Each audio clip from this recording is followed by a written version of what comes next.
So yeah, let's go ahead and talk about remote triggers. So as you know, if you've been watching us for a little while, we're covering just triggers today. So the things we're going to talk about are real-time clock, streaming ASCII address input as a trigger, analog and relay inputs and outputs, serial UDP, which are all under the heading of ASCII strings, Midi show control, and then Midi raw. Again, we covered Midi and SMPTE timecode in a previous session, so Rob's going to post the link to that up in the chat. And I'll do that right now. Yeah, very good. And we're going to be doing a separate session on OSC just because of the breadth of that set of features on November 12th. So feel free to come back and join us for that if you were looking for OSC specific things. So the other thing that we kind of wanted to talk about before we dived straight in is just sort of what it means to set up remote interactions with other systems. And real-time clock and streaming ASCII input are pretty like contained. There's not a lot of necessary setup to do. But as soon as you start interacting with some of the other things, you're interacting with other systems or other departments. And as Rob and I were preparing for this, we just sort of talked about the fact that like you need to plan some time to troubleshoot this stuff before everybody's in the room. You know, it should work the first time, but it doesn't always. And I think we've all been in that situation where something just isn't happening the way that we want it to. So make sure to build in some time into your schedule to set these things up, make sure communication is happening the way that you expect it. And that way, when you actually get other people in the room, you can be assured that your connection's working and you're not trying to troubleshoot that in front of a room of 100 people or whatever. Rob, do you I think an easy parallel to that is like your lighting rig. You wouldn't start tech without having made sure all your lights work. It's in that same kind of vein. Like all of a sudden, if you add a mover in the middle of tech and you have to run power and DMX to it, like it's going to take a few minutes. It's the same kind of thing here. You definitely want to suss this out when you don't have the entire creative team in the room tapping their toe. Yeah. And it's, you know, there can be a bit of frustration around troubleshooting because it's, you know, it's not always transparent as to what's going on. And maybe one of the things that just popped into my head, Rob, that we should talk about is if there's any tools that we know of to help troubleshoot that are sort of outside the desk. So that might be something that we can chat about and take feedback from the group as well. So the first one we want to cover is real-time clock, or RTC, which is built into the desk. And it uses the internal system clock to trigger events. So it's pretty much as easy as you can get so far as automatically triggering something. It's reliable and it's automatic, right? We're not relying on other people's systems to tell us when we need to take a trigger to do something off of. So real-time clock is good in that way. The way that you set it up is you just make sure that your device time is set the way that you want it, right? Is it set to the proper time zone, things like that. We set our clock in the shell on EOS family devices. So you can go out of the shell in general and make sure that your device clock is set properly. On Nomad, we use the operating system's time settings, so you won't see those in the shell. You'll need to go to wherever your time is managed in your OS and adjust it there if you need to. But we do in both Nomad and consoles, we let you set a latitude and longitude. And what that does is that tells the system where in the world that desk is located. And really what we use that for is sunrise and sunset, right? As you all know, sunrise and sunset are at different times every day depending on the time of year and where you're located, right? So latitude and longitude, there's a bunch of programming in the system that once you give it latitude and longitude, it knows year-round when sunset and sunrise are. I found a little website that I use pretty frequently when I need to do this, which is latlong.net, and it allows you to put in a street address in order to find latitude and longitude, which I find really, really useful. So that can be pretty helpful if you plan on using sunrise and sunset options. And then another thing to sort of consider with a console is whether or not it is subscribing to a time server, or whether or not you want it to be a time server. So consider those things if you're worried about clock drift or anything like that. Setting up real-time clock events is pretty straightforward. In the Show Control tab, which is where we'll be doing a lot of things today, we want to start a new Show Control list, right? And we can do that by typing 1 or 1/1 type, and that will let us determine the type of real-time clock enter. By default, when we start a new Show Control list, we disable all of the internal and external operations. So one of the first things you need to do if you expect this stuff to work is to turn on either the internal or the external mechanism in order to enable it, right? This is also a great place to sort of macro stuff. So if you want to be able to decide whether real-time clock or other of these things are operating or not, putting macros in to turn these lists on and off can be really, really useful for in tech. If I just need to ignore some of these triggers because they're troubleshooting something or whatever, this is a great way to come in and turn that stuff off. And then obviously, once we create a list, we need to create an event. You can say 1 enter if you didn't type 1/1 up there beforehand. And the real-time clock events have a couple of soft keys. You can also use some hard keys. So time, for an example, is also a hard key. You can set 3 different levels of granularity in your RTC events. The first is time, and that column determines what time the event is going to run. So we do use 24-hour clock nomenclature for hours and minutes with no seconds. And there's another column, which is date, which we'll talk about in a second. And if no date is defined and a time is defined, then that event is going to run at that time every day. And I put a couple of examples down below, which is, if I put in a time of 22:03, that's going to trigger the event at 10:03 p.m. I can use plus minus or plus in order to add or subtract time, right? So if you've been in a lot of the other sessions, we've covered the syntax for adding and subtracting things to the currently stored data.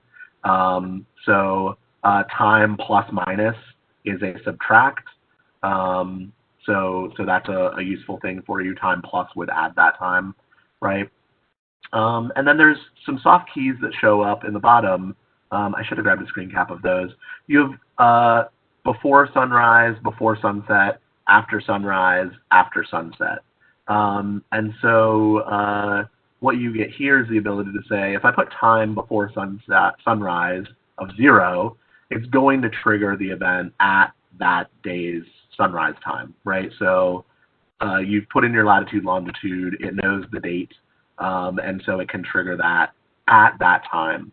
You can also do offsets of this, which is really useful. So if I want something to happen 45 minutes before sunset, let's say my console is doing some lobby lighting, some exterior install. We did a summertime installation for the facade of the building.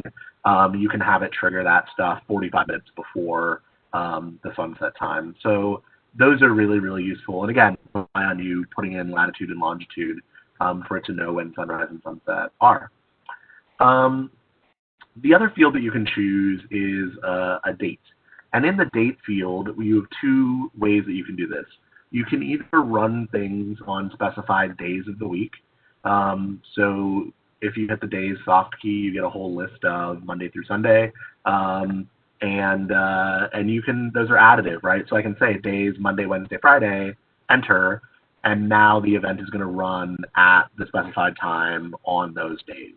So that's a pretty useful way to deal with stuff if you want to automatically run a little lobby scene because they do cabarets Sunday afternoons or whatever, right? So those are useful. We also allow you to specify actual dates. So when you hit the date soft key, what we mean is the number, right? So the actual calendar date. So the syntax is date 24 month 10, and that'll give you October 24th. And without specifying a year, that's going to run on October 24th every year. So, you know, it's the artistic director's birthday and you want to do a little special something, whatever, right? That is an easy enough thing to do. And then you can also add to that a year, and that's going to run the event on that date and on that year. If you use just date or month or year individually on the command line and it's already stored, that will just change and replace only that item, right? So, you know, it's a quick way to go in and just make adjustments to those things. So that might be something that's kind of useful for macros or whatever. And then finally, so you've figured out when this thing is going to trigger, right? You've put in your time, you've put in any dates or anything like that. And now you need an action, right? And we'll hit action throughout this series. But it's what is the trigger going to do? And certain events have certain options for action. So for real time clock events, you can do stuff with a queue. So if you say for the action Q23, when that action is called, Q23 is going to go and it's going to play. You can call out specific queue lists, right? So we have a lot of flexibility there. You can also have several different action types for submasters. So sub 21 is going to hold the bump button for that sub. You have on and off. I like these because they're definitive, right? You know, we talk about this when we build macros with enable or disable. When you have something that's a toggle state, you may not always know what state that thing is in, or if it is in an unpredictable state, you always want to disable it. And that's the same with sub 3 off, right? If you're doing a shutdown, your look at the end of the night, you know, sub 3 off will assure that sub 3 gets turned off, regardless of whether it was still on or not. So those definitive states are really useful. And then you can actually toggle the fader on and off with using sub 999 fader, right? So fader is another option that you have for real-time clock events. And then finally, the last thing that you can do with a real-time clock event is run a macro. So queues and subs, you have very direct control over operating those. Everything else that you can do in the desk, you can access through recording a macro and letting the real-time clock event trigger that. And so really these actions are sort of endless when you think about it that way, that you can use your macros to fire a bunch of other stuff. So that is real-time clock. If there are any questions, I think this one's pretty straightforward, but feel free to ask any questions you have. Rob, do you think now's the appropriate time to cover? Yeah, we just had the one come in about the time server. Yeah, John asked how to set that up. Yeah, so whether the device is a time server or a client is set up in the shell in your network settings. Near the very bottom of your network settings is time server, and you can set the device to be a server or a client. And if it's a client, you can set an IP address for it to subscribe to. You can also use NTP or SMTP time protocols if you want. I think SNTP is pretty much standard now. NTP has gone sort of the way of older protocols.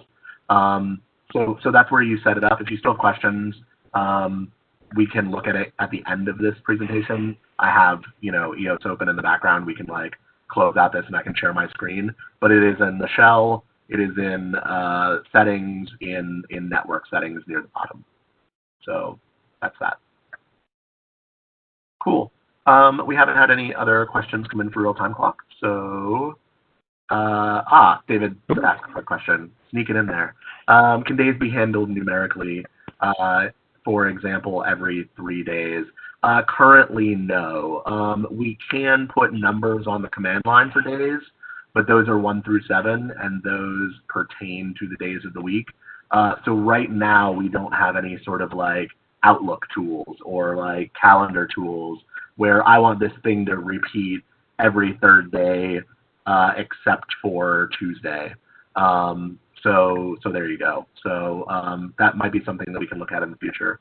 And then we also got asked if it can turn the console on and off. Yeah, you can do a shutdown macro, and so the way to do that would be to record a shutdown macro and then trigger the macro by your real-time clock event.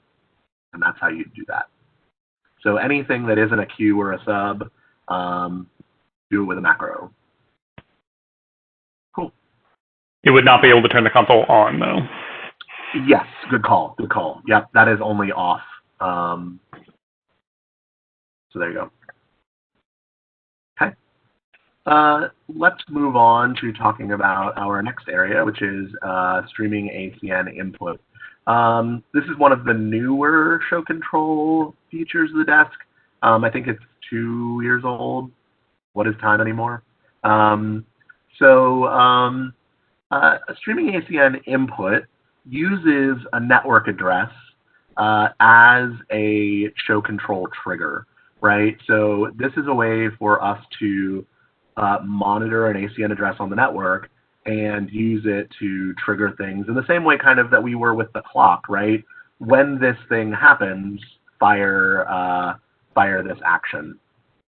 So we want to change our show control list to be a different type, and the type is network, right? And there's going to be a bunch of things that are network-based.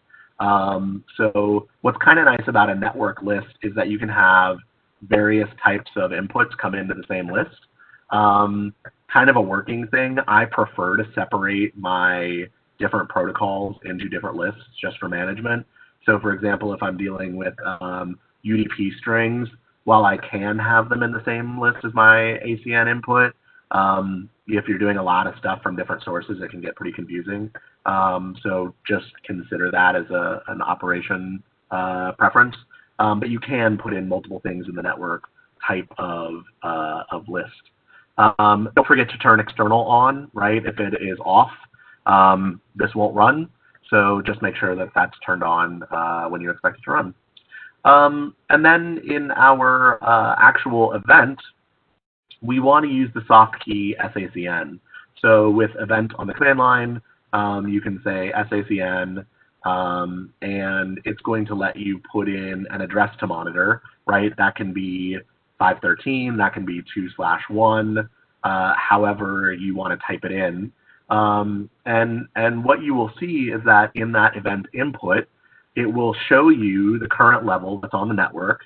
So streaming ACN address 513 at the time was sitting at level 15, which is in 0 to 255, right? This isn't in percentage. This is in actual hexadecimal.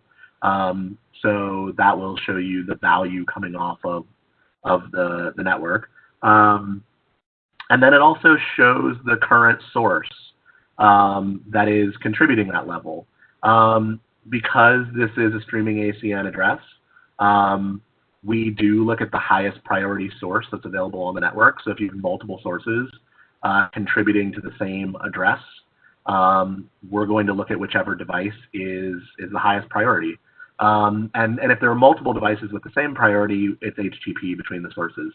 So if you're dealing with multiple contribution sources, this is where I feel like people who have tried to use ACN before have gotten stuck. because they have a paradigm processor that's controlling the same sort of output as another input device that they're using, like a console. So be aware that this is something that we do. Highest priority, HTTP for same priorities. So that's kind of it.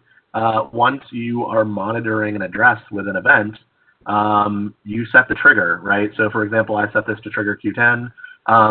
When the level passes 128, right? When it hits 128 or 50%, that is when the trigger is called, right? So you have 0 through 49% or 0 through 127. At 128 and above, it will have that executed, right? So if you want to re-trigger something, you have to come down below that value and go back above it again, right? So there's a little bit of a one-way gate that will allow you to trigger those things as you move forward. But it's pretty useful. Just like real-time clock, if your action is a sub, you have the ability to set your sub to trigger with a bump, with on or with off. But unlike real-time clock, now we can have an ASCII address run the fader for the sub. So if I say sub 99 fader as my action, it is going to link that fader position from 0 to full with that address. So that's a really great way to live track something if you need to bring ASCII into control. You know, for example, if you've got a touring console, they can output ASCII and control your house lights. So your house lights are all in that sub. They can drive that up and down with a single ASCII address. They don't need to worry about patching all of your stuff. So that's a really useful thing. And we'll see this more dynamic trigger in a couple of other things. Again, just like real-time clock, if your action is a macro, once you reach your threshold point of 128, it'll fire that macro. Again, if you want to refire that macro, you've got to bring the ASCII address down below 128 and then back up to re-trigger it. So that is how that functions. So the other thing that is unique to streaming ASCII input is an action called level address. And what this means is that we can map the ASCII input to a patched address, and that will result in manual data, right? So the example that I did here was I had, you know, channels 1 through 5. I had address 5 patched to channel 5. And so I had incoming ASCII address 1 that I was monitoring. I have a puck behind me that was driving that. And it was tied to address 5. Address 5 was patched to channel 5. So as I moved it up and down, it resulted in manual data driving that channel. If address 5 had been a blue parameter on an RGB par, then it would drive that blue parameter as manual data in live. So what this isn't, and I think there's a little bit of confusion sometimes, some other consoles offer an ASCII readdress pass-through. So it reads in, let's say, universe 1, and can re-spit it out on universe 5. That is not what this is, right? In ETC world, our gateways can do that. You know, we handle advanced input patch from a DMX, and we can send that to a different location. So this is not an ASCII readdress pass-through. So don't try and use it as that, or else you'll be disappointed. So that's kind of what level address does, and it can be useful in some areas. So that is ASCII inputs. I see one question that I'll go ahead and answer. Feel free to ask more questions if you have them. Leo asks if there is a provision for triggering an action when ASCII goes below 128. The answer is no. It's a one-way trigger because it is just a fire. So right now there is just a single action, and it's always pinned to 128. I think long-term, from a development standpoint, we would love to give you more granularity to not just select an up going above 128 but going down, but also like allow you to set where those thresholds are. Maybe have the same address have multiple thresholds where you can define that. So that's an option, right? That we hopefully will get to eventually. So yeah. CJ, hey CJ. CJ asks, what happens if the address is not patched as a channel? Nothing. So if the address isn't patched anywhere, you can't get manual data.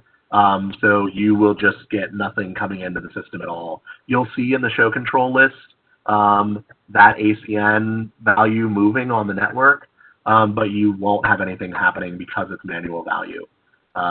So that's a good question. That can be a little tricky to troubleshoot, if I'm being honest. So you have to kind of have your P's and Q's about you if you're trying to deal with that, right? And then David has asked if ETC would consider new ASCII input actions like fader.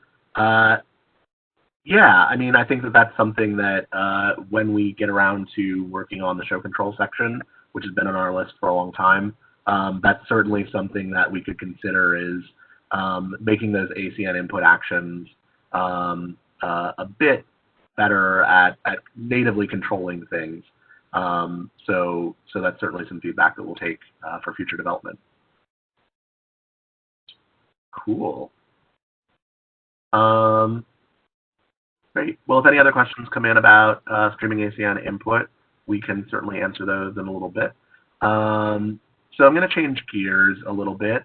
And the next two sections, analog inputs and relay outputs, are starting to integrate with third-party devices. Like ASCII kind of integrates with third-party devices, but it's a pretty standard protocol, so there's not much to it, right? Analog inputs and relay outputs allow you to integrate with third-party devices, but we're using our hardware to do that. So from an EOS side, it's pretty straightforward to configure because it's still within our ecosystem. We're using either ports on our own console hardware or gateways in order to set these things up. So hopefully, he said, the configuration of this and the troubleshooting of this is going to be a little bit easier than when we get into more open trigger protocols, which we'll talk about in a little bit. So an analog input is a low voltage sense circuit that either the console or a gateway has. And based on the state of that low voltage circuit that's feeding into our sense circuitry, it sends a trigger, right? It allows us to do contact closures and some voltage monitoring. And there are two ways in which we can do this. Some EOS family hardware has a remote trigger port on it, which you can see, which is a DB15 pin serial connector, right? There's very specific wiring. That's part of the manual. I didn't feel like we needed to go into that detail for today, but check out the documentation in the manual. It can actually give you wiring instructions for the inputs and stuff. But we also have the gateway, right? And so the I/O gateway allows you to bring in 12 analog inputs, and we can also on these monitor voltage, right? So on the console, we can only tell whether the circuit, the low voltage circuit, is on or off, and respond to that. With the gateway hardware, it's a bit more intelligent, and it can actually monitor from 0 to 10 volts, and that allows us to do some more of that dynamic control like we talked about with ASCII. So we'll look at that in just a second. Again, not super going deep into the configurations of these things. Check out the product manuals for them. But the response gateways for the things that we're talking about are pretty straightforward in their configuration. And as long as their network settings are compatible with the console, and you have the right group ID set, which we'll talk about, you should be able to just go to town. It's pretty straightforward. So check out your product manuals if you have questions about that stuff. One of the things that may help you decide whether you're using in-console hardware or a gateway is not just the capability of whether or not it can do voltage sensing, but also whether or not you're in a full tracking backup situation. This is a really old graphic that I just repurposed, so it's got Ion Classics in it. But consider if you've got a gateway, and what happens with your show control, right? This is calling out DMX, but the same can be said for a show control gateway, right? So if I've got my remote triggers coming directly into my console, like is on the left, and that console dies, my backup console can't talk to those devices, right? So if I'm doing a full tracking backup situation and I'm going through a switch with a gateway, now if my console dies, my backup can still talk to that gateway and still receive responses from it. So if we're doing a full tracking backup, that almost always pushes us into having a gateway, because that's the point of having a backup, right? Is that one unit can die and the other unit can fully take over the show. So just keep that in mind as you're laying out your system and thinking about, like, is this trigger show critical? And if it is, then I need to have a backup, and I need to have that backup be accessible to the information. Group ID is another thing that we care about that is set on the gateway itself, and in a local port. A group ID is just a way for our console systems to utilize multiple sources. So for example, if I have 4 of these contact inputs because I'm doing a museum and I've got 4 different spaces and I need kids to be able to hit buttons and have lights change or whatever, I can set different group IDs, and then the 1 through 12 that's on that gateway is actually 1/1 through 12 or 2/1 through 12 or whatever. So the group ID allows us to scale these systems, and we can have up to 32 group IDs in a system.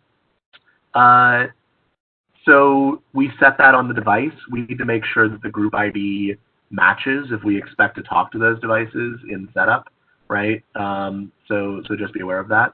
And what's nice is, the I/O gateway deals with relays and analog inputs. You have 2 separate group IDs for those 2 groupings of things, so that's just a really nice, convenient thing.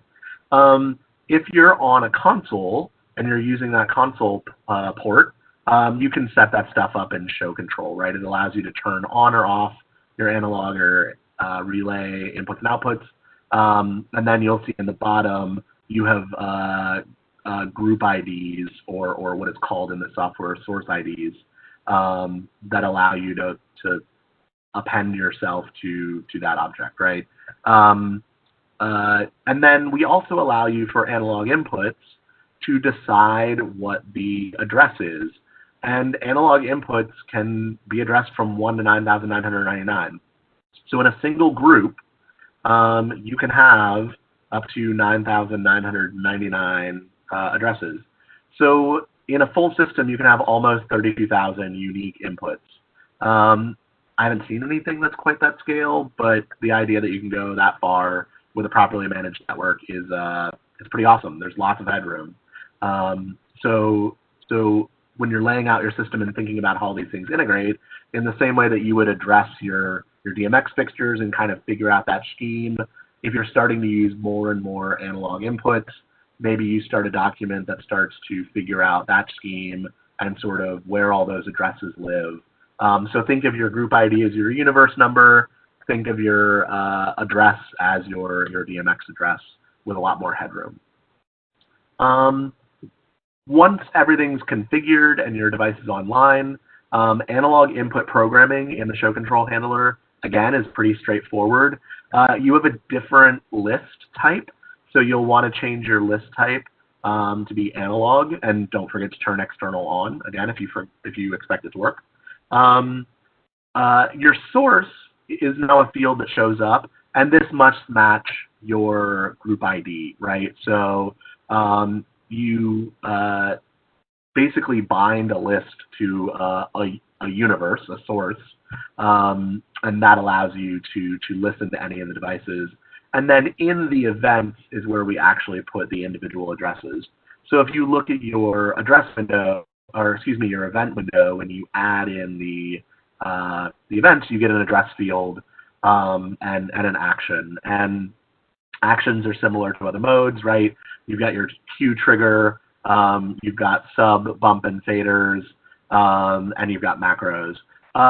If you were doing 0 to 10 monitoring through a response gateway, again, you can tie the sub fader to the 0 to 10 volt input level, and that's going to allow you to ride that fader hardware up and down. So that is a really useful thing if you're trying to have another device control your input levels.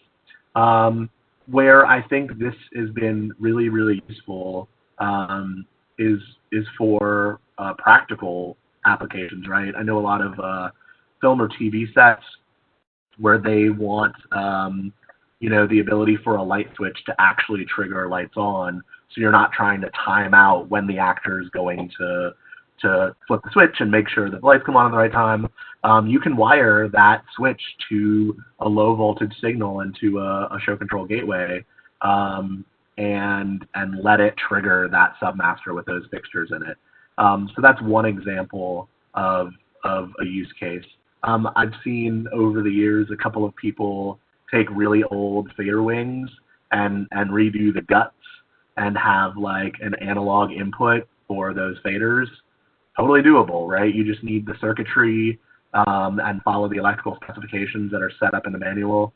And you can do that stuff, right? Potentiometers of all values to adjust the 0 to 10 volt thing, away you go. So because it's analog, because it's voltage based, I think it's pretty simple. These are technologies that have been around. We dealt with this stuff in, I believe, Express Expression and Obsession as well. Ellen can probably answer that for sure, but these are things that have been around for a very long time. So pretty straightforward, I think. So that is kind of everything for analog inputs. Any questions? Got a couple coming in. Yeah, here they come. Yeah. Yep. Ellen confirms that we had these in Express Expression. I was close to positive, but thank you, Ellen. Oh, and John asks if he has some remote trigger adapters on eBay. Absolutely. Send the link and we'll just post it straight into the chat. Joe asks if you can do low voltage with a 9 volt battery. Absolutely. Yes, you can absolutely do that. And 9 volts will get you to 90%, right? Which could be all you need depending on what you're controlling. I don't remember whether I don't think you can trim the 0 to 10 volts on the gateways. But 9 volts will get you at least to 90%. So, cool. And then the other question that has come in from John is, can you create a lockout situation, i.e. button 1 gets pressed, therefore button 2 won't work? Probably yes. So I think you can do that electrically, right? That's a really easy electrical thing to be able to fire. It may be if you wanted to do that with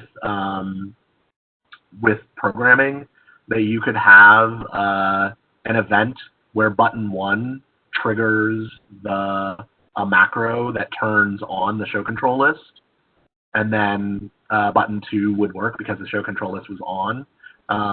I would also have button 2 like fire whatever it's going to do and then turn the show control list off again, so that would probably be a macro.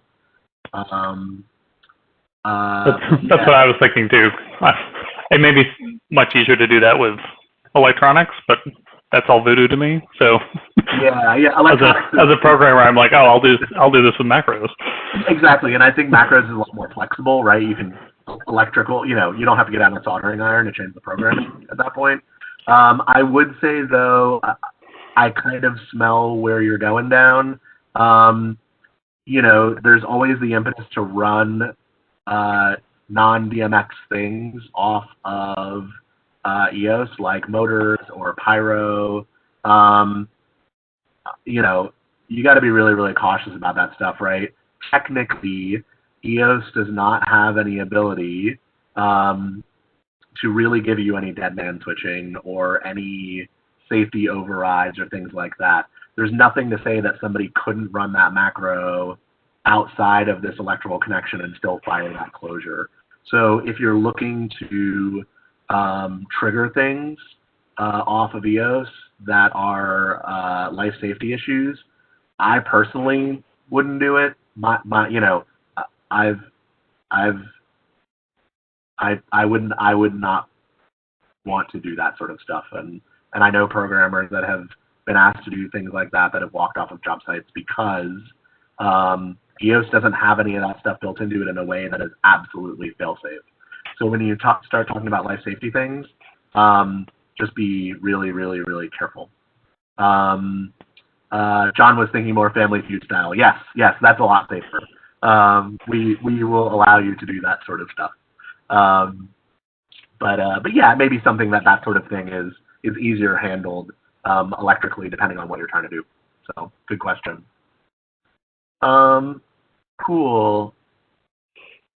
I think that is all for this section of all the questions we've got. This is going really fast, everybody. So I hope that means that we're being really clear and you guys are just loving this and are going to use it with errant disregard. So if more questions come in, feel free to ask them. Let's talk about relay outputs.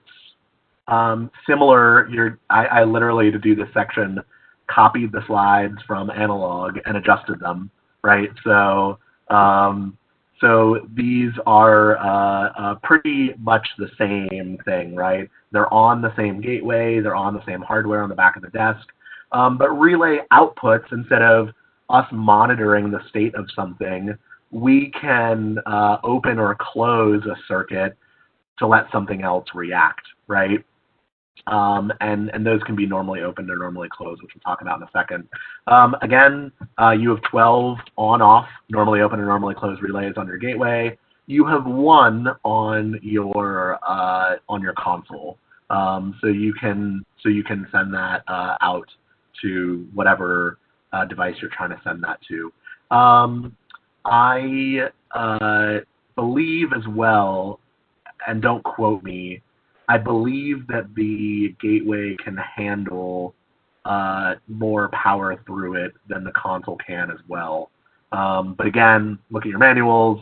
If you're going to be wiring up these circuits, just make sure that you're complying with the electrical capabilities of these objects. Let's talk about normally open versus normally closed. This is a fun little diagram that I found on the internets.com. Normally open is a switch that, under non-button pressed conditions, the circuit is broken, right? And so the circuit is incomplete during normal times. When you push the button, we complete the circuit, and then that's something that works, right?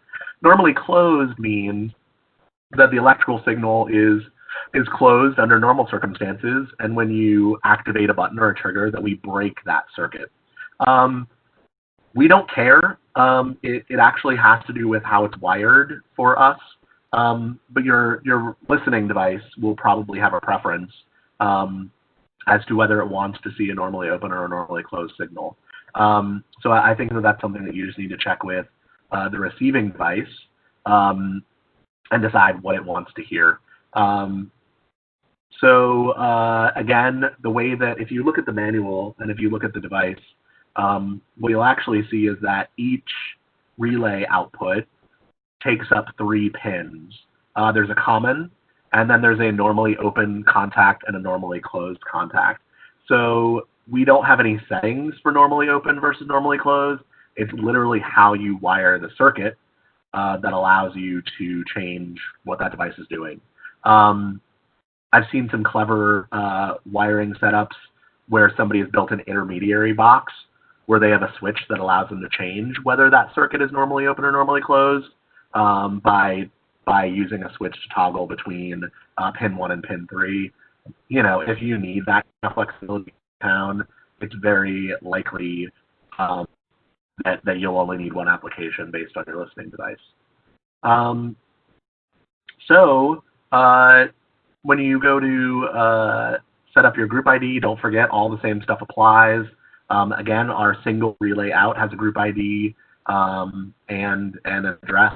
Your gateway has 12 devices, can be grouped from 1 through 32, and you have 999 individual addresses. So away you go. And then programming, relay outputs are not handled through our show control, right? The show control handler responds to incoming integration options. The relay outputs are sending triggers, so it's scattered throughout the desk a bit more. So for example, we can send relay triggers directly from a queue. So when Q15 is played, if we execute relay 5/2, it's going to toggle on that relay, and then you can toggle it off as well. There are also on and off soft keys.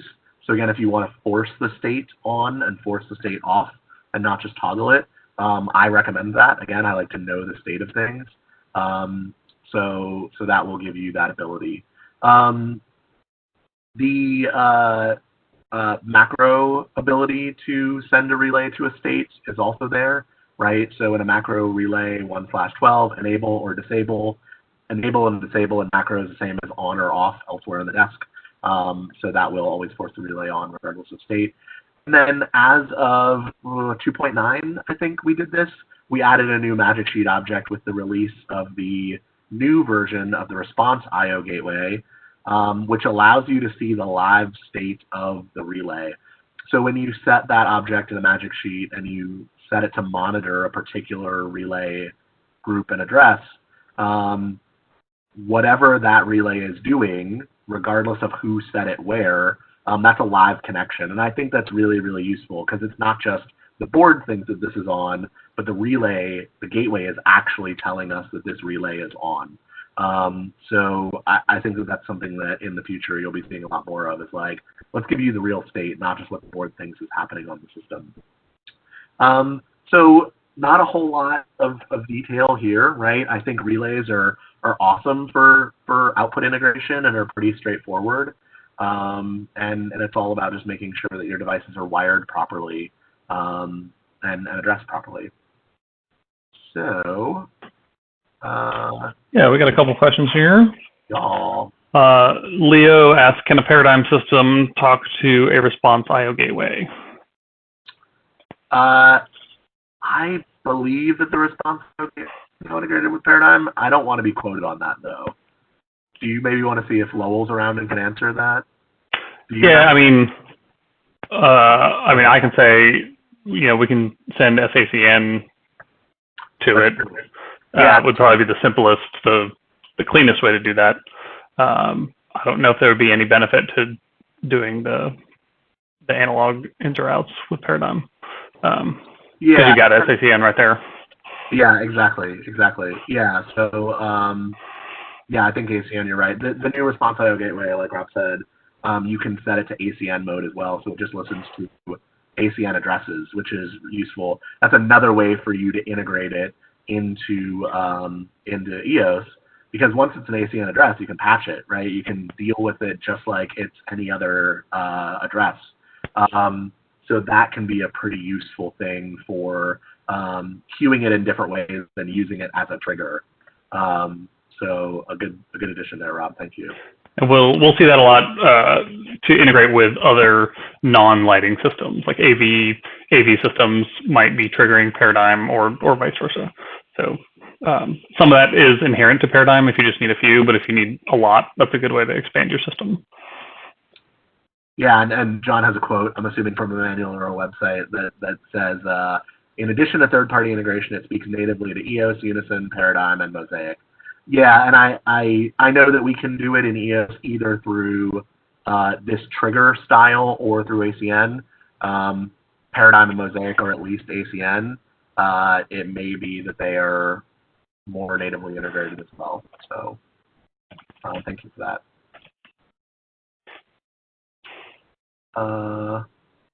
What else? Oh, go ahead, Rob. Oh, just Joe asked, can the same gateway be used for both input and output? Yeah, so each gateway has both analog inputs and relay outputs. So you can't get one that has one and not the other. So yeah, they're built. Actually, because I was building this class, I'll unplug it from my system. But like, here is a response I/O gateway.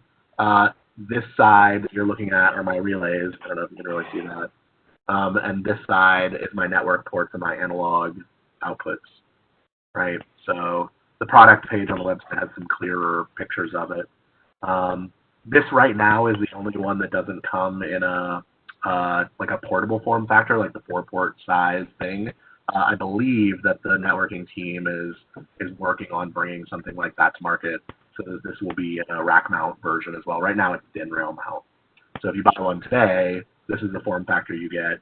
I think they're working on packaging it in a more traditional theatrical style box. What else? Glenn asks, is the relay latching? If activated by Q, will it stay in that state until turned off, or does it release with the next Q? Yeah, good question. So yep. Yes, technically it is latched.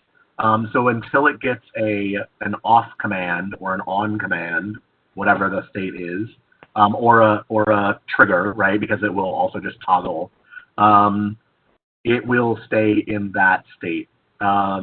So that's why I like to make sure that I'm sending stuff on and sending stuff off. It's a little bit more predictable. That's also another reason that if you're going to be dealing with this, you want to see it track. That's a great opportunity to patch this thing as an ACN address and drive it that way so that you can have a bit more visibility into the state of those things. Because right now in relay mode, we don't have a whole lot of visibility so far as a queue structure. So that might be a way to consider it. Very good. Anything else for the greater good for this section? I think that's good. Groovy. All right, let's start getting into some of the hard stuff. So we've dealt primarily with really kind of simple triggers, things that call events. We're starting to get into now some more trigger languages, things that allow you to have the more communications protocols. And the first is ASCII strings, which is often referred to as serial or as UDP, which UDP is basically serial over a network. There is also streaming ACN strings. Excuse me, not streaming ACN, ACN strings. They're not light levels, they are ACN. We don't use those very much, if I'm being honest, so I didn't really include them. If you have questions, they kind of function similarly to how strings do, but honestly, they've kind of just been left in the dust because OSC is a lot more powerful of an implementation than ACN strings are. So if you've got questions, there's documentation. You can always email Rob or I, and we can get you the answers. But it's not something that I have seen deployed at all personally. I'm sure it's out there, but I don't think it's being used very much. ACN strings, again, are serial commands. They can be sent or received via a serial response gateway, right? If you're talking about analog stuff, if you want bilateral communication, you have multiple wires, right? You have a receive and a send signal, right? Because it's voltage. Serial, you now open up the opportunity to have bilateral communication on the same wire. or sets of wires, which is a useful thing. So the response serial gateway is great, right? It does that, and what's great is you can set that if you're trying to integrate with a server, or you need to take triggers from a building management system or whatever. The gateway is great because you can set that on the network wherever it needs to be in the space. Because serial has a maximum length. I think maximum length of serial is 30 feet. It's not very long. So getting a gateway on the network helps you put the integration where it needs to be, as opposed to where your console is.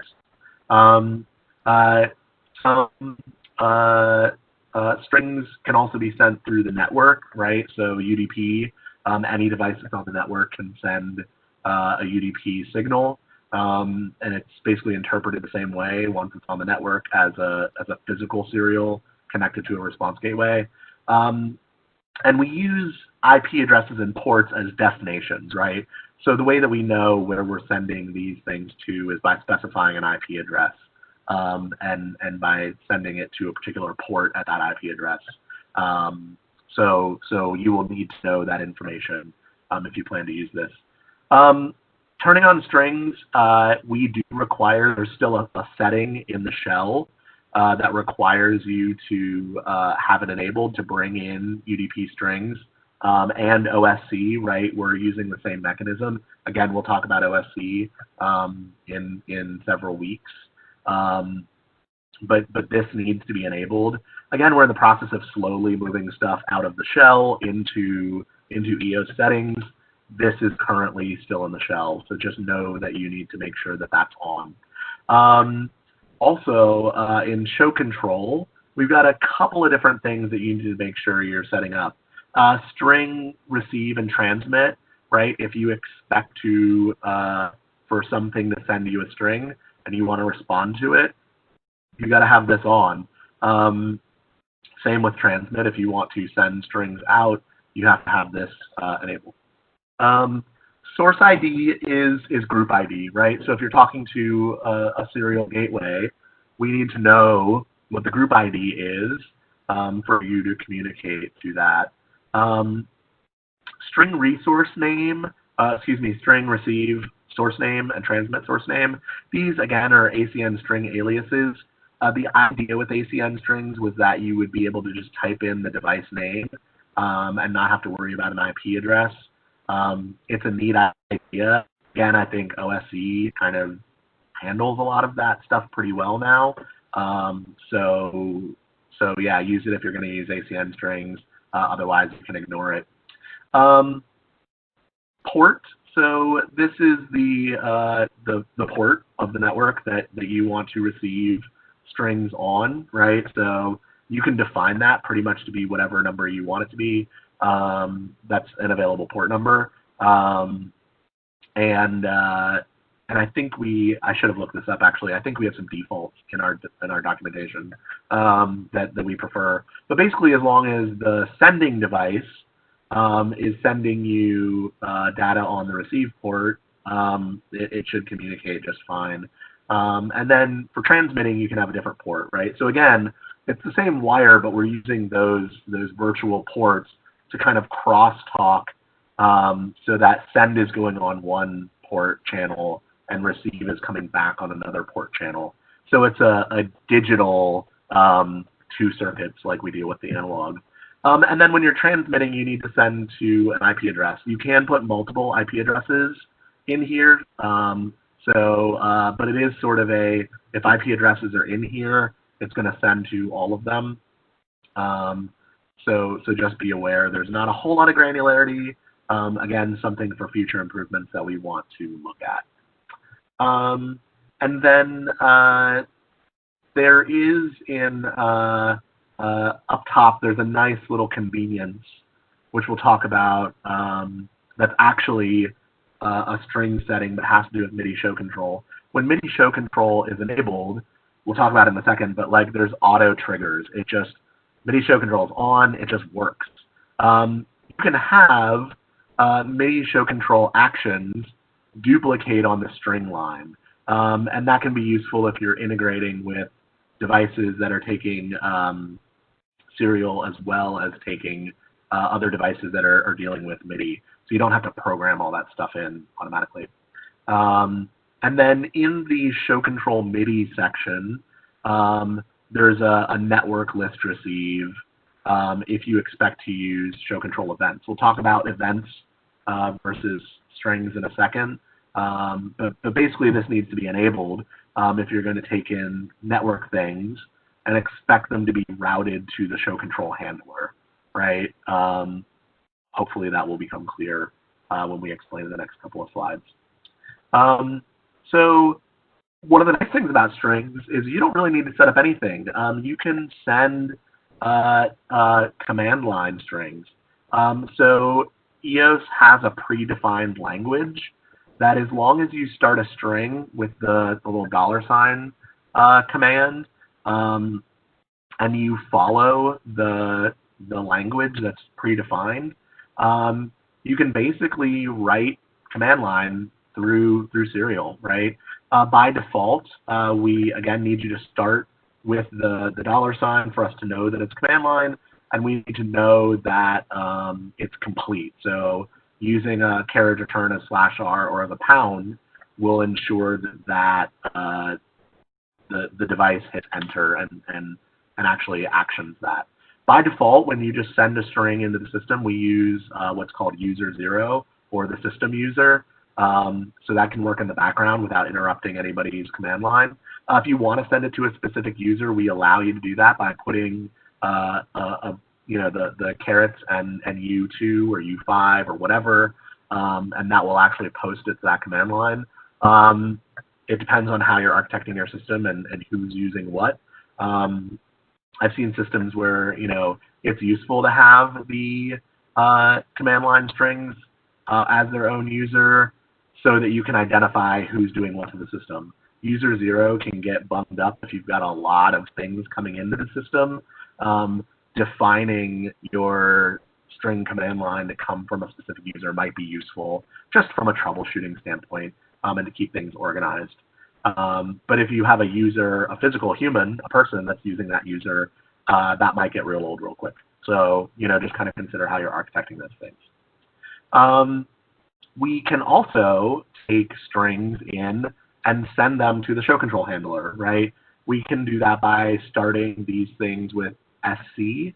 Caps, it does matter, right? All of these string commands, capitalization does matter because technically a capital S and a lowercase s are different characters.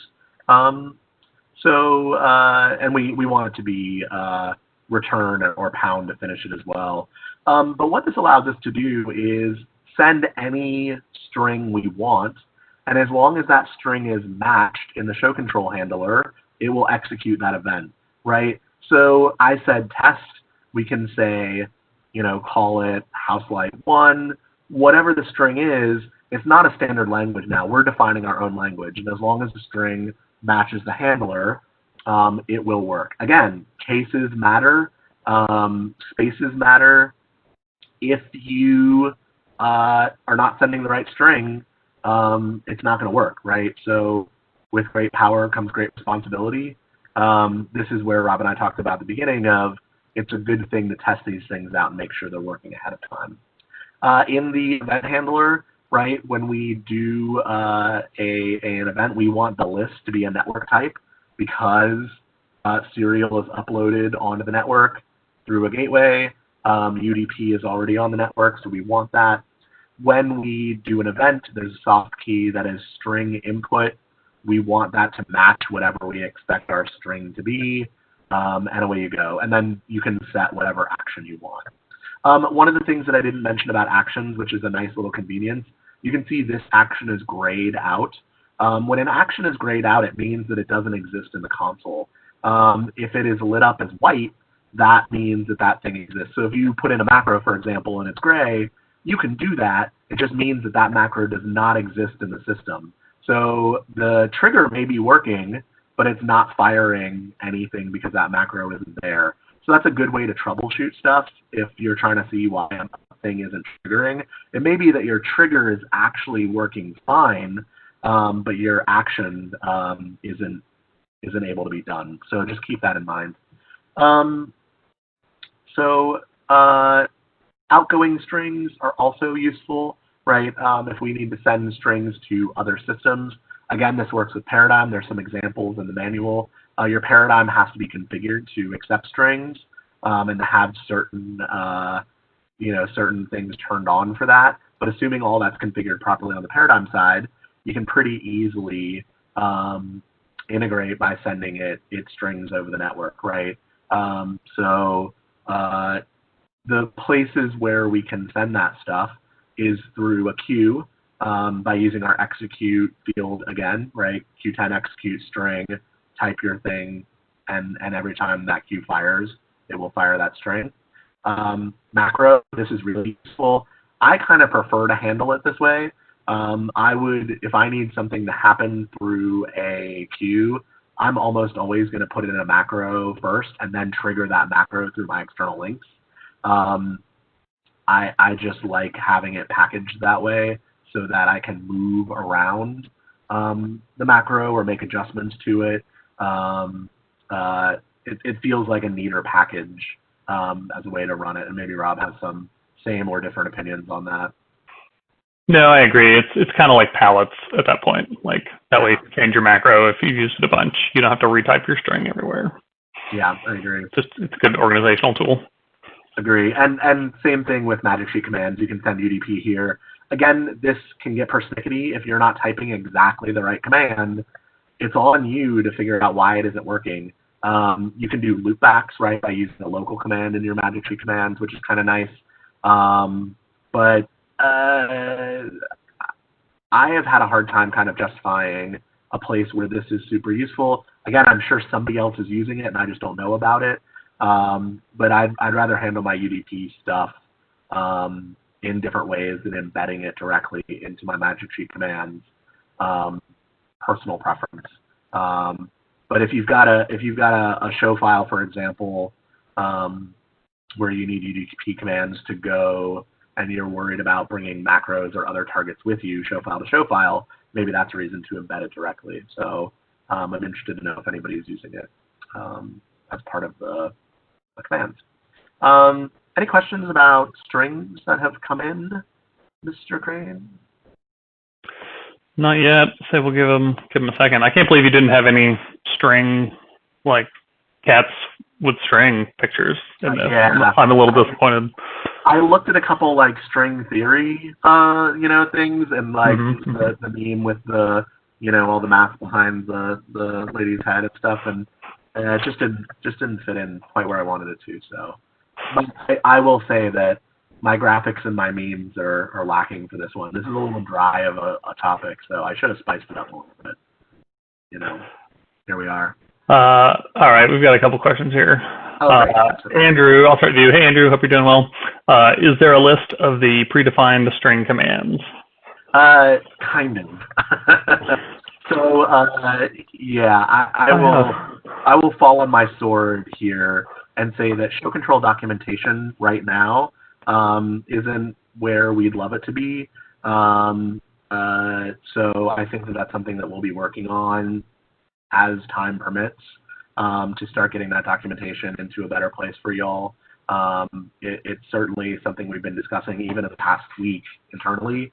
So our technical writer, Alex, bless his hide, he has just finished helping document Augmented, which is a small little piece of software you may have heard of.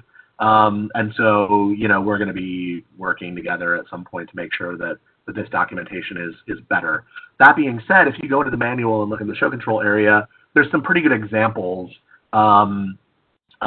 for some of the commands that it takes. I don't think it's comprehensive. I think it's just prescriptive, like sort of suggestive. So go in and play around. Again, I think if you have a device that you can write strings on, or there's some freeware, I believe, that allows you to generate UDP pretty easily, that would be a good place to test stuff and see if it works. If you have specific questions, don't hesitate to reach out to us or support. If we know of a string that does what you need it to do, we'll help you out. If it doesn't exist, it's always something that we can look at adding, right? It's the same way with kind of macros. Like, we haven't gone through and done everything that you'd ever be able to do in the desk. It kind of comes up as people need it. So another reason to get in front of some of this stuff and try it out ahead of time, so that hopefully we can help you if stuff doesn't exist already. Matt's saying packet sender is a great way to generate UDP. Excellent. I think I've seen that one before, Matt. And QLab can also send UDP packets. So if you've got a QLab license, those guys are great. Everybody's saying packet sender, yeah. Another vote for packet sender. Yeah. I feel like I've seen that before. I feel like I had it on an old computer, and I don't remember having it. I'm actually writing it down because I feel like I should have that again. What else? What else come in? David asks, is there any love for a dedicated tab other than diagnostics for monitoring OSC or UDP strings in and out in the future? Yes. No, I think show control is a place where we've been circling that we want to get back to for a very long time. I don't have a timeline on when we will get to it, but absolutely having more transparency into what your system is doing and being able to say, oh, here's where the break is really important. Right now, if you've got a whole set of stuff where the macro is supposed to fire at the end of it and the macro doesn't fire, we don't tell you where that's broken. We want to make that easier. It shouldn't be a big mystery. So yes, not today. Cool. I think that's about it at the moment. Great. Well, thank you, everybody. Cool. So we've got 2 more sections. Actually, we're doing really good on time. So that's great. So let's talk about Midi Show Control. Midi Show Control, I heart Midi Show Control. Midi Show Control has been around for just under 1 billion years, I think. A lot of you know the history of Midi. It was invented in the 70s as a way for electronic musical instruments to communicate with one another. Other protocols have been built on top of it. One of those protocols is Midi Show Control, right? Midi Show Control is a predefined language, right? It is easy. It's a little like DMX in either a device is going to speak it and listen to it or it isn't. And there's nothing you can really do to go in and change the formatting of the packet or any of that crazy stuff. So, in theory, and I will say as a big caveat, you should just be able to plug Midi up between 2 devices that speak Midi Show Control, and it should just work, right? Right out of the box. So we love Midi Show Control because it should be the simplest way still to link devices that need to talk to one another. So setting up Midi Show Control should be pretty easy. Again, we've got in the setup area of Show Control, we've got Midi Receive and Transmit for MSC. You have your device ID. This is your Midi channel, right? Don't forget that Midi has the ability to talk on 128 channels. So that's its way of segregating individual bands of communication on the single line. We use the 0 to 127 denotation for what it is. A lot of devices will use channels 1 through 128. If they do, just subtract 1 to get your EOS device channel. I think this is the first place to start troubleshooting. This catches more people, and just be careful, right? Like, if your channel is off by 1, just like your DMX address, it's just not going to work. So this is a place to start troubleshooting if you're not getting stuff going. Network ID. So in the network section, that's on the same page, these are your group IDs if you're using MIDI gateways, right? MIDI Show Control gateways. So just know that needs to be there. And if you're using MIDI on a device that has a local port, we give you separate control to enable or disable those things on the local side, right? So that's there. There's one other thing that needs to be enabled if you plan on using USB connected devices. So our MIDI gateways can be connected via USB. So that's good. There's also some standard, we use, I believe it's the Windows and the Mac standard Midi elements as well. So if you're going to be using virtual devices on the same computer, you'll also want to make sure that this is enabled because it also will turn off any sort of virtual Midi that's happening in the system. Again, a place I think where we could expose more transparency in the future, but here's where it be right now. So check those settings to make sure that it's where you want it to be. Midi show control, again, if it's on, it is on, and Midi show control will receive for cues go, stop, and resume, right? Go is go.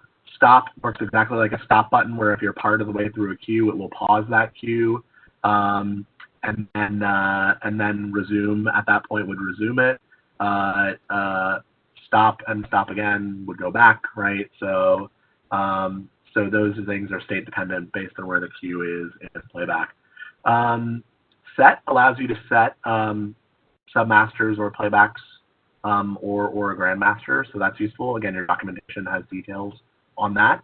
And then fire is just a macro, right? So again, we give you some general playbacky type stuff, and we allow you to do everything else with a macro. So away you go. Again, maybe using macros is the better way to do all of this to begin with. But these are things that work automatically.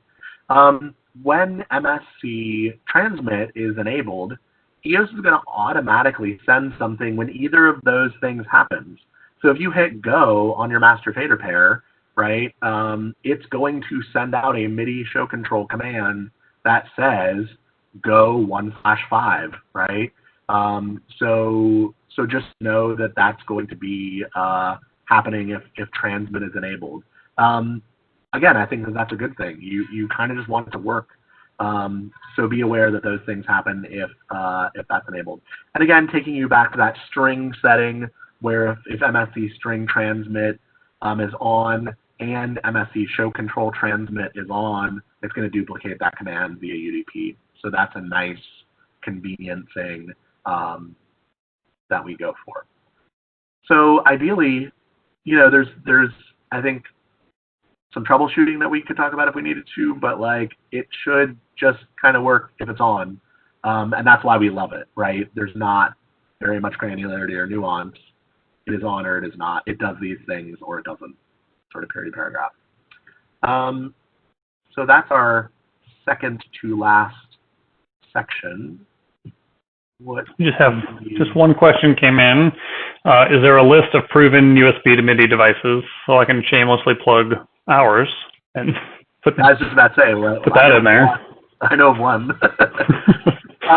Yeah, we went into this, the fact of the matter is that we're not in the business of testing other people's products for compatibility with this stuff. Because MIDI is a musical instrument thing, there are thousands of MIDI controllers that are on the market that are MIDI to USB. We use the standard Windows and Mac MIDI languages, and because they have that stuff built into the OSs, right? So if a device can speak natively to those OSs, it should be compatible. But I know that, bless phone support for taking these phone calls, I know that there have been a lot of calls that have come in. It's like, I just can't get it to work, and I don't know why. And the fact of the matter is that if it's not interacting directly with the operating system, then we don't know why either. And I know that's not usually an ETC thing to say that like we can't help, but this is an area of the world where there's a ton of product on the market, ranging from it costs you a nickel on Amazon all the way up to pro level stuff, which is I think where our equipment is. I'll kind of say this: if you can get a hold of it and test it in a meaningful way, that's the way to do it. If it's cheap and you're not worried that if it doesn't work, you'll just get rid of it or buy another one, feel free to do that. But if this is key to the operation of your show, you need to spend the money, right? Like I would not personally rely on something that is kind of consumer grade if it meant that my show might fail if that device failed. So just consider that, right? And I think the best thing to do is to test it. But other than that, the one that will always guaranteed work is ETCs, and I know that's kind of a weird thing to say, but that's where it is. So yeah. What other questions do we have? Does go to queue out still send a MIDI go? I believe it does not, but I don't know either, but that was also my assumption. Like a go to queue would be handled differently. Yeah, go to queue definitely does. I don't think out sends a MIDI go, and I think that has bit us in the past, but I think that there's reasons for that.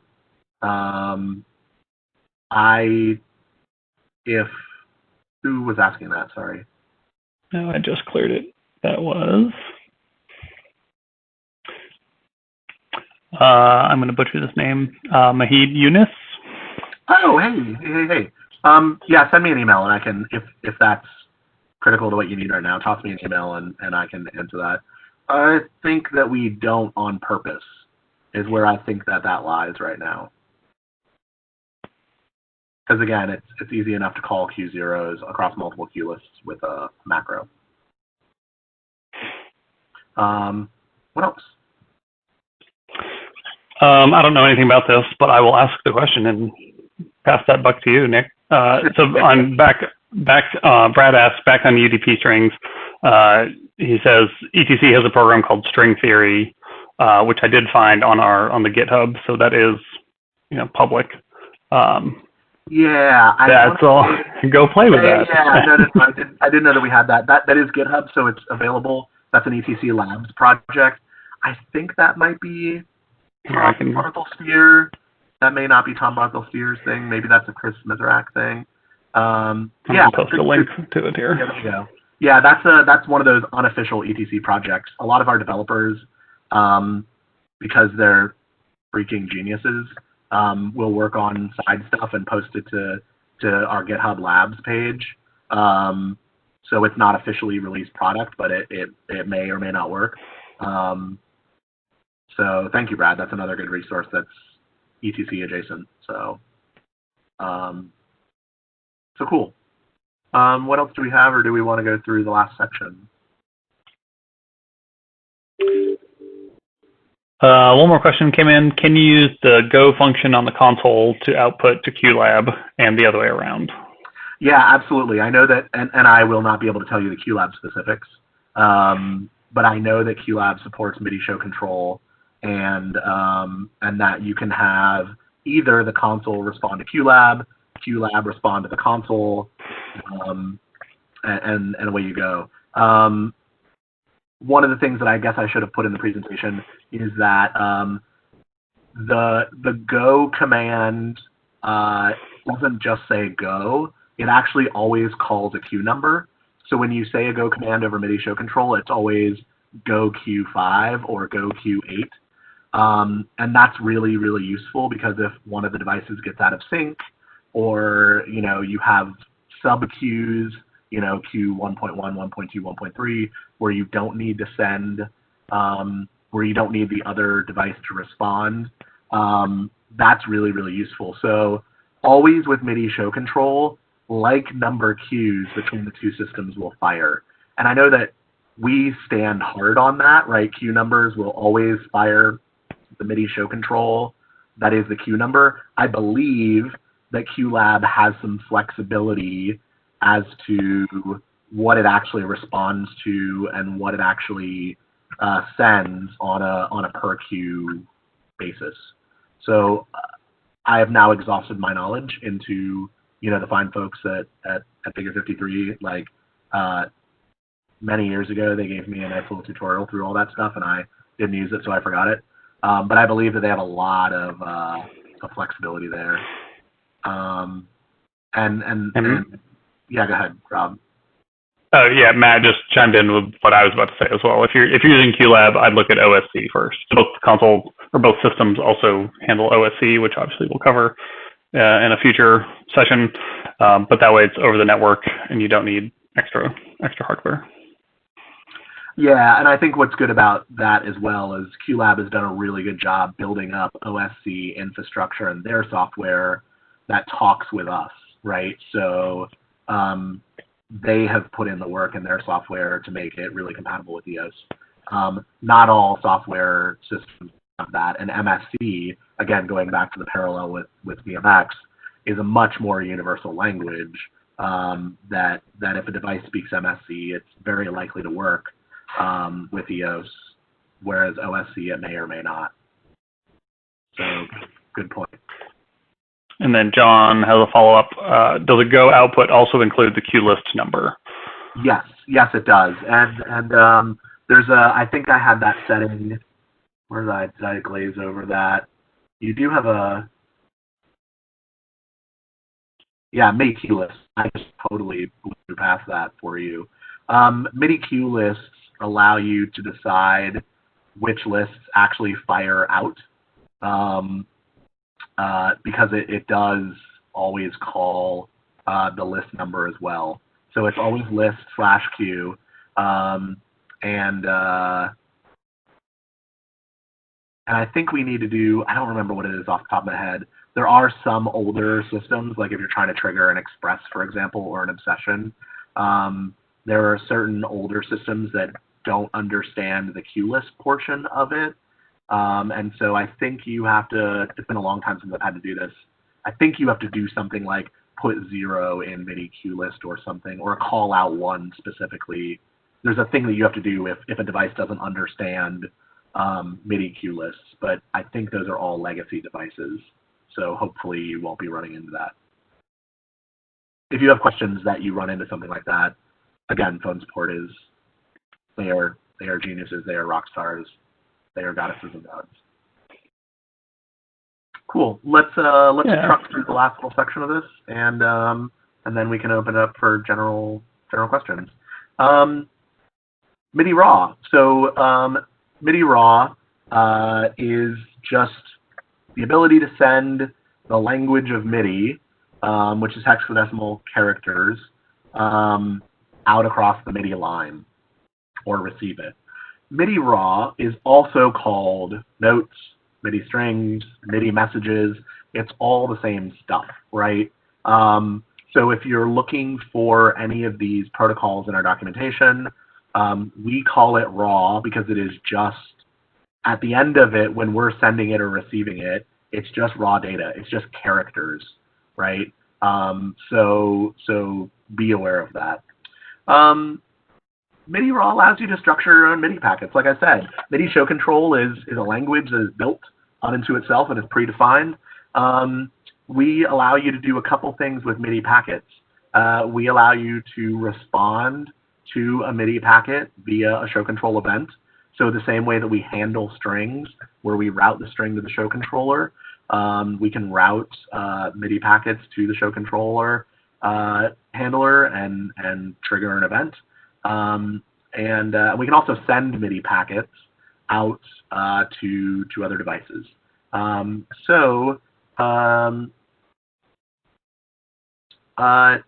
When we are in the event handler, I don't know where my graphic went on this.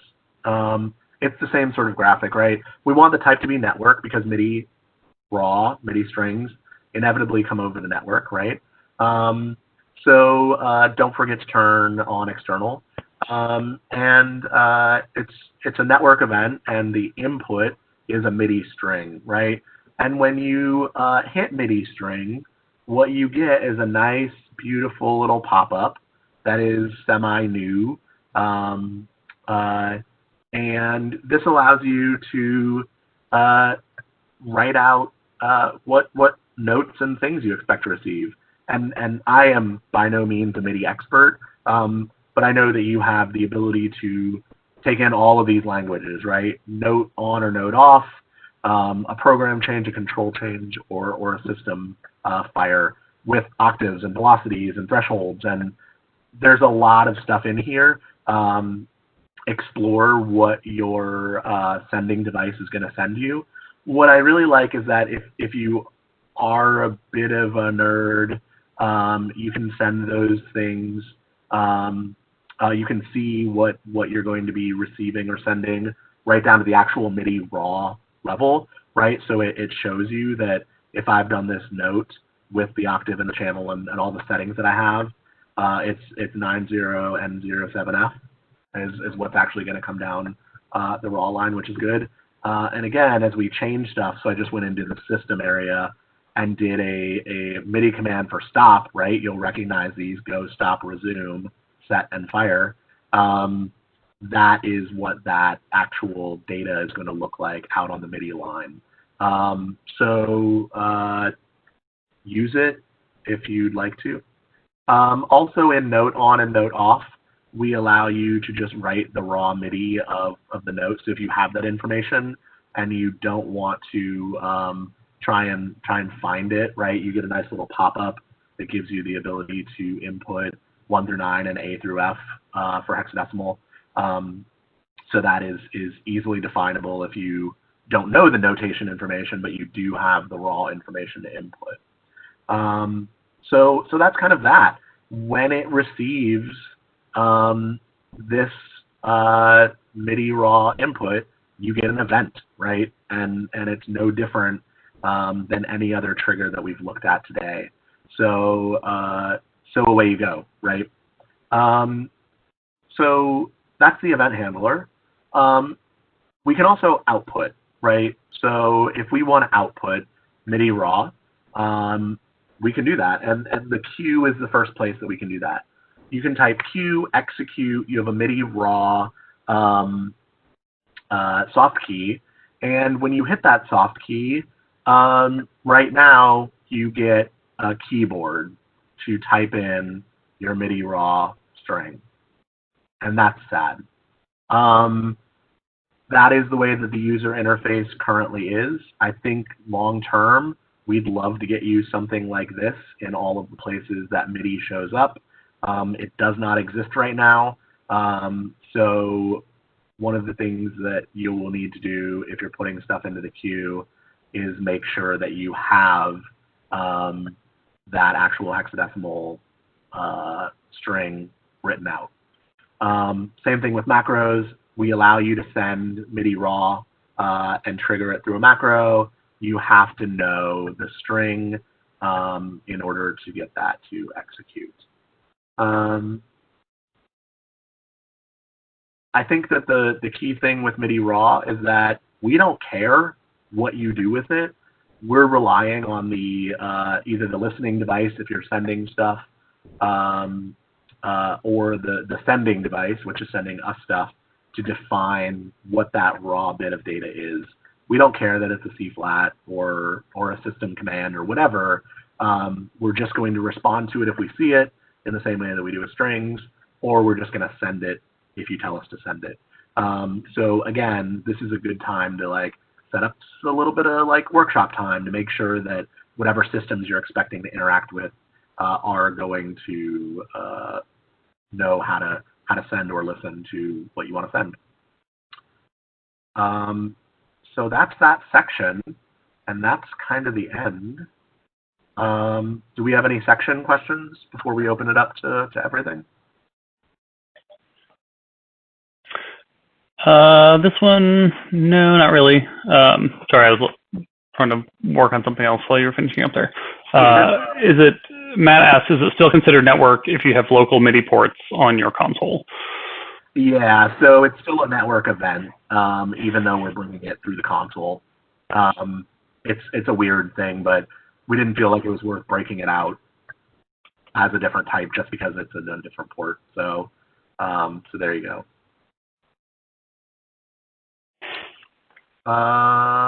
What else? So that's kind of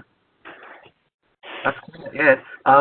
I think that triggers overall, ask questions in the thing if you want. I'm just going to chat while you decide if you want to ask more questions. Triggers are really useful. They're pretty simple, right?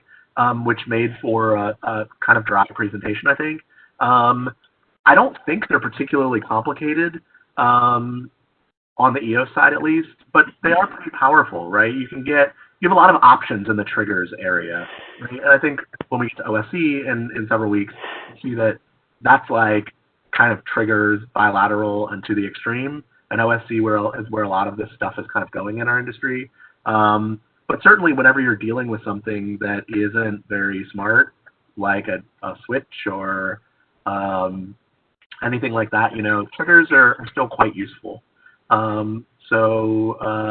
I've seen a lot of people wire up some interesting little widgety things that are just, fun projects to do or help integrate certain things in their facility. I want to know whether this door has been left open or not, so I'm going to leave a contact switch that leaves a light bulb on, or like whatever. There's tons of things that you can do that are fun and useful. So there you go. Do we have any questions? Ooh, are triggers affected by partitions? Good question. Hey Matthew. Maybe. If you are calling a trigger, so let's talk about output, right? If you're calling a trigger through a queue list by triggering it in the external links, no, because the partitions only deal with channels.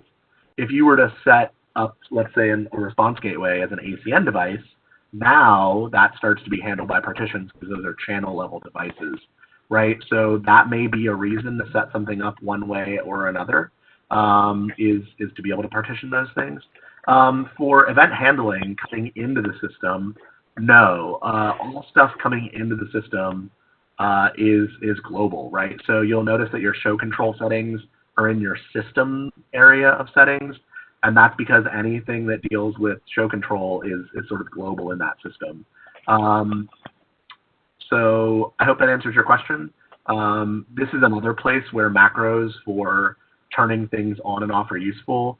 If you've got multiple spaces that you're trying to deal with, and you've got like a gateway in each of them, having each of those gateways be on its own group ID and on its own event list is a great way to handle those things. If you want to be able to toggle those things on and off and not have this room interacting with the system, but allow this room to do it. So there's a couple of decision points in there, depending on how you want to operate it. But good question. Cool. Well, one more time server question just came in. Do you have a preferred SNTP server app outside or inside of the ETC ecosystem that can sit on a computer on the network that has internet access? Maybe if Brad's still in here, he's done something like this. We make a box called Conductor, which is it's a network services box. It's a network services gateway. And one of the things that it does is it connects to the internet and it serves time inside the system. So it acts as that bridge. It does a bunch of other stuff as well. So that's the ETC device. It does a bunch of other network related stuff too, so it's kind of useful. So far as having something like maybe a laptop or something, or a computer with 2 NICs that pulls down time services and then serves SNTP, I haven't used anything like that because I work for ETC. I was just $100 on it. Yeah, if anybody else has any suggestions, I'm not sure. But that, because SNTP is an international networking standard, it seems to me that would be something that I would feel pretty comfortable going in and finding a piece of software that IT departments use or something like that. So away you go. Matt asks if Concert can do it. Yeah, I think it can run a server, but I don't know if Concert links to the internet. I guess it would use your system time, right? So Concert's going to be using your system time to serve that. I've never actually set that up. It might be something worth exploring if if you have a little bit of time and hardware. I know that yeah, keeping that operational might work. Interesting. Cool. Well, thank you, everybody. I think that might be it, yeah. That's all coming in. I'll stop recording.